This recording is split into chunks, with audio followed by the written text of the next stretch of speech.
مسترد کر دی ہے۔ پاکستان کا خطرات کے خاتمے تک کارروائی جاری رکھنے کا عزم۔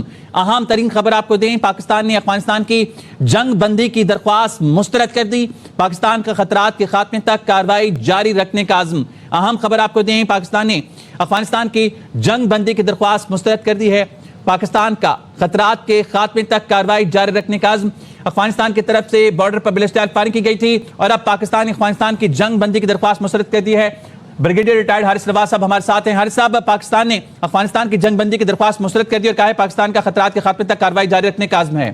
نے پاک افغان بارڈر پر انگور اڈا، باجوڑ، کرم، دیر، چترال اور بارامچا کے مقامات پر بلا اشتعال فائرنگ کی اور سیکیورٹی ذرائع نے بتایا ہے کہ اس فائرنگ کا جو مقصد تھا وہ خارج کی تشکیلوں کو بارڈر پار کروانا بھی تھا اور پاکستانی جو فوج کی چوکس اور مستعد پوسٹوں کی جانب سے تیزی کے ساتھ بھرپور جواب دیا گیا، شدید جواب دیا گیا، مؤثر جواب دیا گیا، جو کہ اب بھی جاری ہے اور پاک فوج نے فوری طور پر شدید رد عمل دیتے ہوئے متعدد افغانی پوسٹوں کو مؤثر طریقے سے نشانہ بنایا ہے۔ 20 پوسٹیں جو ہیں وہ تباہ ہو گئی ہیں۔